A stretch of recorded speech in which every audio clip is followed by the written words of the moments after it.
बच्चों आज 12th bio का हम दूसरा लेक्चर समझेंगे जिसका नाम है फीडबैक मैकेनिज़्म। देखिए बेटा, फीडबैक मैकेनिज़्म होता क्या है, मैं आपको ना जनरल से एक कॉन्सेप्ट से ये समझा दूंगा इंशाल्लाह। मिसाल के तौर पे यहाँ से ना एक रिएक्शन चला है, ठीक है। उसने आगे आगे इन्फॉर्मेशन पास की है, उससे आगे इन्फॉर्मेशन पास हुई और उससे आगे इन्फॉर्मेशन पास हुई, ठीक है। अब फाइनली जो चीज़ बनती है आप इसको क्या बोलते हैं, प्रोडक्ट। ये रिएक्शन का क्या है, प्रोडक्ट। तो अगर ये प्रोडक्ट इस रिएक्शन को शुरू में जाके कंट्रोल करने लग जाए, मसलन अगर ये जो प्रोडक्ट पैदा हुआ है ये मज़ीद पैदा होना था, तो फिर यही प्रोडक्ट पीछे जाके रिएक्शन को तेज़ कर दे, फास्ट कर दे, रिएक्शन को क्या कर दे, फास्ट कर दे। तो बेटा ये होता है फीडबैक मैकेनिज़्म। या एक और मिसाल ले लें, अगर ये जो प्रोडक्ट बनना था ना ये बन गया, मज़ीद ज़रूरत नहीं है, तो इस रिएक्शन को रोकना पड़ेगा ना, क्योंकि रिएक्शन चलता रहेगा तो मज़ीद प्रोडक्ट बनता रहेगा। तो ये प्रोडक्ट जाके पीछे इस रिएक्शन को गाइडेंस देगा कि अब रिएक्शन रोक दो, मज़ीद प्रोडक्ट की ज़रूरत नहीं है। अब ये जो बेटा सारा प्रोसेस है ना, ये फीडबैक मैकेनिज़्म है। यानी ये ऐसा प्रोसेस होता है जिसमें बनने वाला प्रोडक्ट रिएक्शन के बिहेवियर को कंट्रोल करता है कि मज़ीद रिएक्शन आगे चलाना है या नहीं चलाना। सो क्या कहता है, यहाँ से पढ़ना है, these are the regulatory process in which the output और प्रोडक्ट, दोनों एक ही बातें हैं। जो फाइनल चीज़ उसको आउटपुट कहते हैं या उसी को प्रोडक्ट भी कहते हैं एक सिस्टम की, is use to control the behaviour of the system itself. तो यहाँ पर वो प्रोडक्ट ही बिहेवियर को कंट्रोल करता है, कोई बाहर से चीज़ आके ये प्रोसेस कंट्रोल नहीं करती, ठीक है। अब बेटा इसी की बेस पर ना दो टाइप होती हैं फीडबैक मैकेनिज़्म की। दो कैसे, यही जो मैंने आपको बताई। अगर प्रोडक्ट बना है और मज़ीद बनना है तो फिर पीछे जाके क्या इन्फॉर्मेशन दी जाएगी कि प्रोसेस को तेज़ करो ताकि मज़ीद इन्फॉर्मेशन या मज़ीद प्रोडक्ट बन सके। तो बेटा ऐसा फीडबैक होता है पॉजिटिव, ठीक है, यानी पीछे जाके प्रमोट करना। लेकिन अगर प्रोडक्ट बना है, मज़ीद ज़रूरत नहीं है, तो पीछे जाके रिएक्शन को क्या करना है, रोकना है। तो बेटा ये फीडबैक मैकेनिज़्म होता है नेगेटिव फीडबैक, यानी अब जाके उसको कहा जा रहा है कि मज़ीद काम ना करो, जितनी ज़रूरत थी काम हो चुका है। जी बेटा, नेगेटिव फीडबैक हमारी बुक में पहले है, कहता है negative feedback system is a mechanism in which output या product reduce the activity of the system. तो पीछे जाके क्या करना है, एक्टिविटी को स्टॉप करना है, कम करना है, रिड्यूस करना है। और ये बात इंपॉर्टेंट है, it is most common form of regulation. ये हमारी बॉडी में देखें, यहाँ पे मैंने लाइन नहीं पढ़ाई, feedback mechanism are the foundation of homeostasis. हम होम्योस्टेसिस पढ़ रहे हैं ना कि बॉडी की कंडीशन को मेंटेन करना है। तो ज़्यादातर हमारी बॉडी में कौन सा होता है, नेगेटिव फीडबैक मैकेनिज़्म के ज़रिए हमारी बॉडी में होम्योस्टेसिस करवाई जाती है, बॉडी की कंडीशंस को मेंटेन करवाया जाता है। अब बेटा यहाँ पे एग्जांपल लिखी हुई हैं तीन। कॉमन एग्जांपल कौन सी है, रेगुलेशन ऑफ बॉडी टेम्परेचर एक इंपॉर्टेंट चीज़ है, ब्लड ग्लूकोज लेवल ये भी इंपॉर्टेंट है, हार्मोन सिक्रीशन ये भी इंपॉर्टेंट है। लेकिन हमारी बुक ने कोई एक एग्जांपल एक्सप्लेन की होगी। तो अगर आपसे ये लॉन्ग आता है ना, वैसे ये लॉन्ग क्वेश्चन भी है, अगर बेटा ये लॉन्ग आता है तो आपने क्या करना है, नाम तीनों के लिखने हैं और जैसे एक्सप्लेन एक की है वैसे ही करना है। लेकिन अगर शॉर्ट आता है तो आप सिर्फ तीनों के नाम लिख सकते हो, एक जो एक्सप्लेन किया है उसको छोड़ भी सकते हो। जी बेटा, हम इस फ्लो चार्ट को समझेंगे और नेगेटिव फीडबैक की हमें एग्जांपल समझ आ जाएगी। और ये एग्जांपल कौन सी है, कंट्रोल बॉडी टेम्परेचर। देखिए तीन मिसालें मैंने आपको दी हैं, बॉडी टेम्परेचर को रेगुलेट करना, कंट्रोल करना, ब्लड में ग्लूकोज का लेवल भी तो कंट्रोल करना है ना, बढ़ेगा तो उसको कम करना है नेगेटिव वे में। हार्मोन सिक्रीशन, अगर हार्मोन के ज़्यादा पैदा हो रहा है उसको कम करना है। लेकिन डिटेल किसकी हमारी बुक में है, टेम्परेचर की। तो सबसे पहले देखिए, मिसाल के तौर पर हीट बहुत पैदा हो गई, गर्मियाँ, जैसा कि आजकल गर्मियाँ बहुत है तो हीट बहुत ज़्यादा आ गई। तो बेटा क्या होगा, बॉडी का टेम्परेचर, साथ में एरो नज़र आ रहा है ऊपर की तरफ, यानी बढ़ेगा।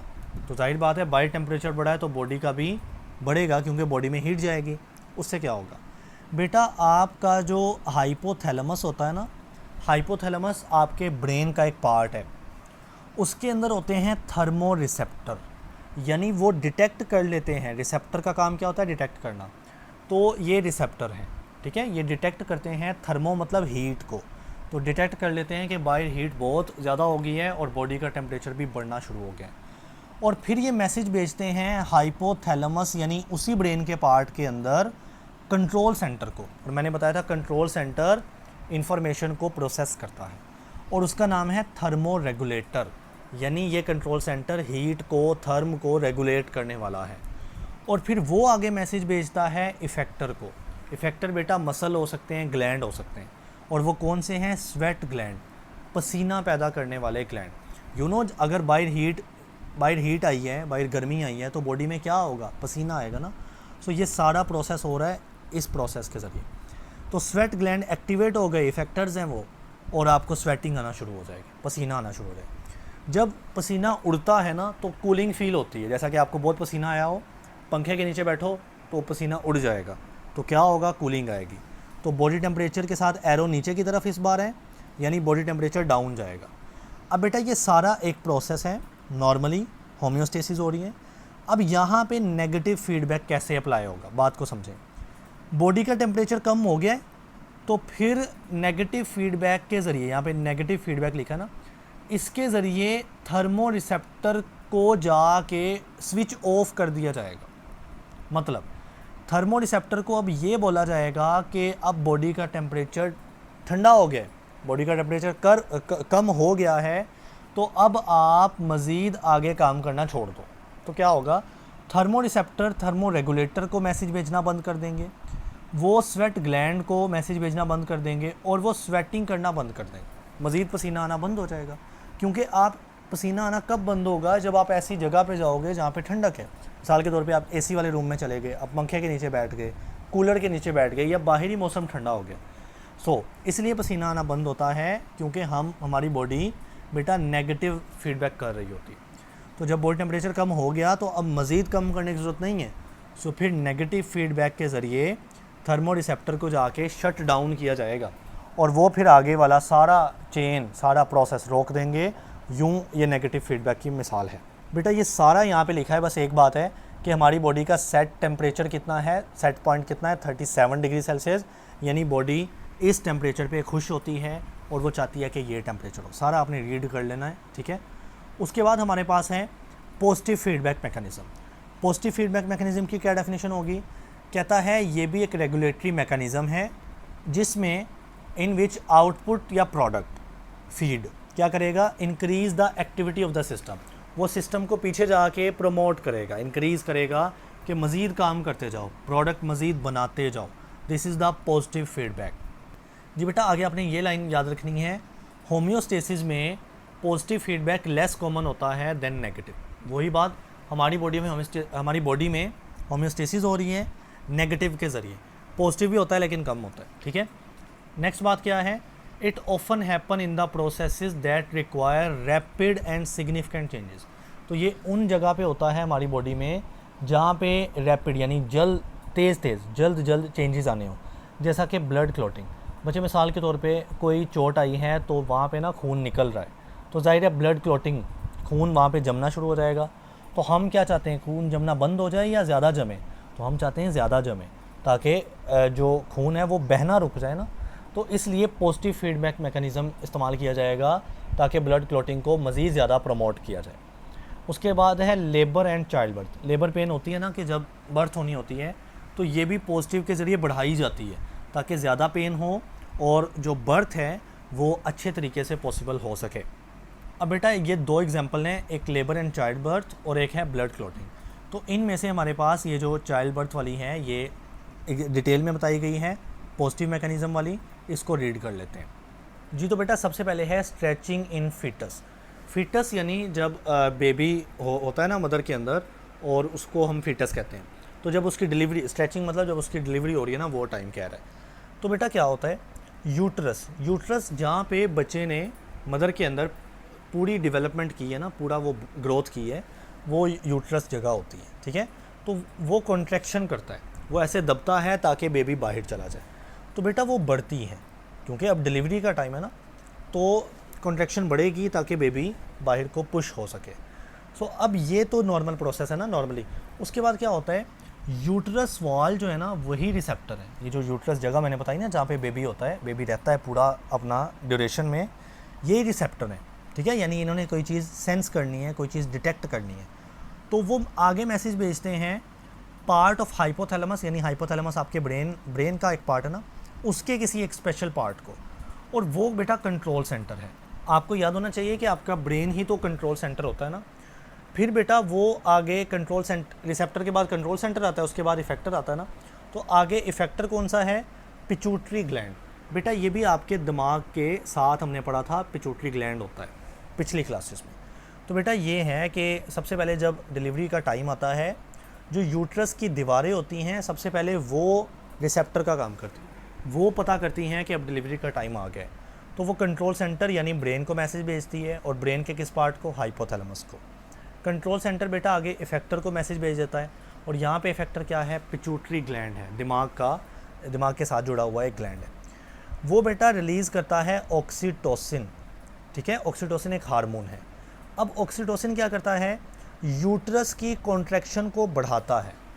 बढ़ाने से क्या होगा? यूट्रस ज़्यादा कॉन्ट्रैक्शन करेगा तो बेबी जो है वो अच्छे तरीके से आसानी के साथ बैठ जाएगा। अब हम चाहते भी यही हैं कि यूट्रस की कॉन्ट्रैक्शन बेटा बढ़े, हम यही चाहते हैं। तो हमें ये मज़ीद कॉन्ट्रैक्शन बढ़ाने के लिए हमारी बॉडी पॉजिटिव मैकेनिज़्म को यूज़ करती है। वो पॉजिटिव के ज़रिए दोबारा उस ब्रेन के पार्ट यानी कंट्रोल सेंटर पे जाती है, और उसको कहती है कि ये काम हमें मज़ीद चाहिए। तो कंट्रोल सेंटर दोबारा से ये प्रोसेस जारी रखता है, वो इफ़ेक्टर तक मैसेज भेजता है। इफ़ेक्टर आगे ऑक्सीटोसिन रिलीज़ करता है। इफ़ेक्टर कौन सा है? पिट्यूटरी ग्लैंड है। ऑक्सीटोसिन हार्मोन है, और इसका काम क्या है? यूट्रस की दीवारों को कॉन्ट्रैक्शन करना, उसको बढ़ाना। तो बेटा मज़ीद कॉन्ट्रैक्शन बढ़ेंगी तो यूँ डिलीवरी जो है वो पॉसिबल हो सकेगी।